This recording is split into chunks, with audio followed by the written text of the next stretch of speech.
Welcome to the Unity BootCamp lesson on an overview of the brainCloud Design Portal's API Explorer.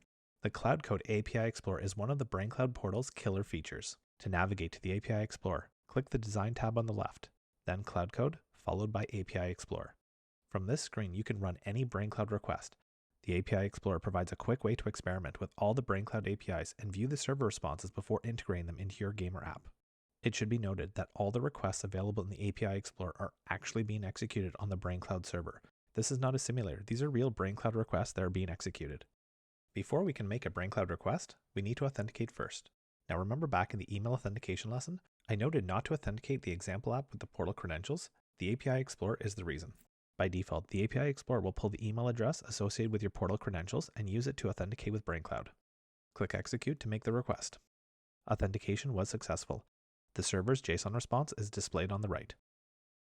Now that we've authenticated with the brainCloud server, we can make any request from the drop-down menu. As a simple example, select the time service and then make the read server time request.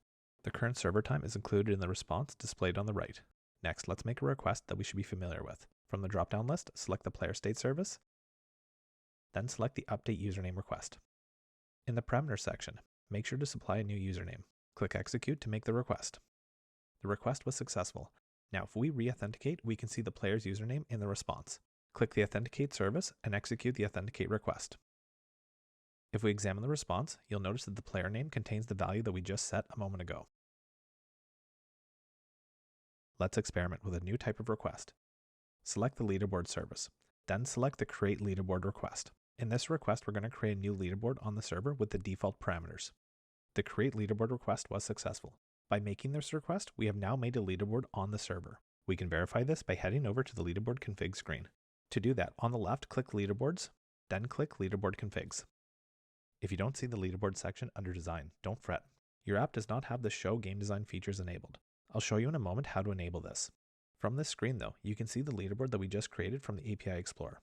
We're going to go ahead and delete this leaderboard since we aren't going to be using it right now. To delete the leaderboard, enter the leaderboard ID, then click Confirm. If you didn't see the leaderboards option a moment ago, click Core App Info, then Application IDs. From this screen, click the Show Game Design Features checkbox. Then at the bottom, click Save. The leaderboards option should now be visible from the Design menu. In the upcoming bootcamp lessons, we're going to be covering leaderboards, user statistics, achievements, global entities, user entities, external authentication, cloud code scripting, and custom entities.